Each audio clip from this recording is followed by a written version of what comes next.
Arsenal have nothing riding on Tuesday's Champions League clash, as they visit PSV Eindhoven on matchday 6, having already won Group B. The Gunners secured their place in the round of 16 as group winners after thumping RC Lens 6-0 last time out in the competition. While the visitors have little to play for, PSV are fighting for their place in the knockouts. Arsenal's harsh defeat at Aston Villa on Saturday means Mikel Arteta will be hoping to see a reaction from his players ahead of the hectic festive period.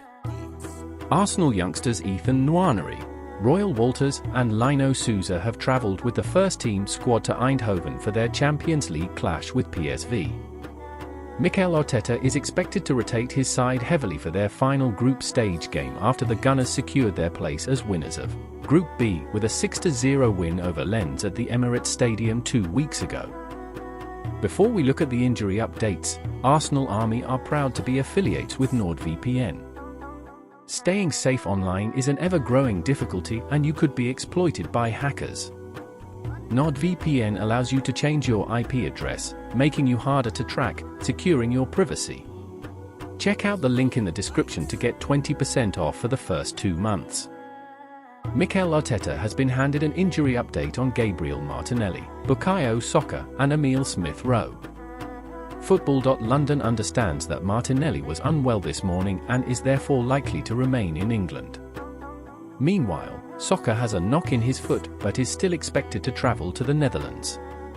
As for Rowe, while he has returned to training, is it unclear whether he will make the matchday squad. According to various reports, Takahiro Tomiyasu is facing between 4 to 6 weeks on the sidelines as a result of his latest calf issue. The Japan international picked up the problem in the closing stages of the weekend's win over Wolves and had to be substituted 11 minutes before the end. Mikel Arteta was hoping it was a fatigue-related issue, but tests have shown the problem is more serious. After last night's 4-3 win over Luton, Arteta said, "We had a scan, and it's not good news. He's got an injury in his calf, and he's going to be out for a while." The fullback suffered an injury last November that hampered him at the Qatar World Cup, and he's now up against it ahead of Japan's return to the Middle East for the Asia Cup. Understandably, he's frustrated. On Instagram, he wrote, "I'm sick of being injured, but I believe this is the opportunity to be much stronger. We wish him all the best with his recovery." Arteta confirmed last week that Vieira will miss a number of weeks, following an operation on a groin injury. It was revealed that Arsenal had tried to deal with the Portuguese midfielder's issue, without having to go under the knife for some time before it was accepted that surgery was necessary. Vieira has undergone surgery and his rehabilitation is now underway. Partey has undergone a procedure which is set to keep him out for the remainder of the year, Football.London understands.